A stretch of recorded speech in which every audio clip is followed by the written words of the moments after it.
Petite capsule très rapide sur la moyenne, dans le fond. La plupart des élèves ont vu ça depuis longtemps, comment calculer une moyenne. Alors, cette capsule-là va aller assez rapidement. En gros, qu'est-ce qu'on fait pour calculer la moyenne? C'est que on va additionner chacune des données. Ça, c'est le numéro 1, première chose à faire. On additionne chacune des données.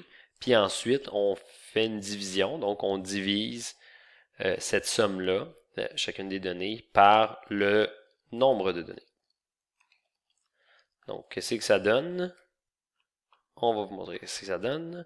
Donc, si j'arrive puis j'ai les données suivantes, donc je prends par exemple l'âge des élèves dans ma classe, puis je me retrouve à avoir 16 ans, 17 ans, 18, 19, 19, 20, 27 et par exemple 60 ans.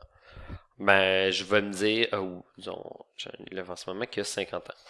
Fait que là, ça, c'est les élèves qui sont dans ma classe cette journée-là. Donc, la première des choses que je vais faire, c'est que je vais commencer par faire l'addition des données. En fait, je vais faire 16 plus 17 plus 18 plus 19 plus 19 plus 20 plus 27 plus 50.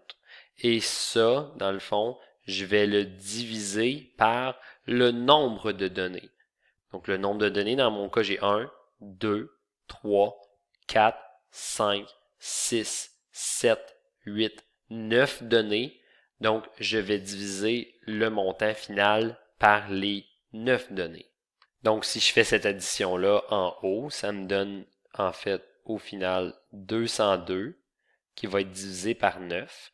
Donc, ici, ma moyenne, le symbole de la moyenne, c'est un X comme ça avec une barre par-dessus. Donc, ma moyenne va être égale à 202 divisé par 9. Et ça me donne, 22,44 quand j'arrondis à la deuxième. Donc, une moyenne, c'est ce qu'on fait. Par ailleurs, on remarque ici, petite analyse de ce que je suis en train de faire là, je regarde mes élèves 16 ans, 17 ans, 18 ans, 19 ans, 19 ans, 20 ans. Oups, je vois 27 ans, c'est un peu plus vieux. Puis ici, qu'est-ce que je vois? Je vois un élève qui a 50 ans. Donc, en raison de cet élève-là qui a 50 ans, ma moyenne se retrouve vraiment augmentée à 22,44 ans. Donc, ma moyenne, elle se situerait en fait ici. Et ça fait en sorte, ça c'est créé en fait à cause de cette donnée-là. Et cette donnée-là, dans ce cas-ci, on appellerait ces données-là une donnée extrême. Donc, quand on arrive dans un cas comme ça, parfois la médiane, j'ai fait une vidéo sur la médiane, mais la médiane pourrait être, par exemple, une meilleure façon de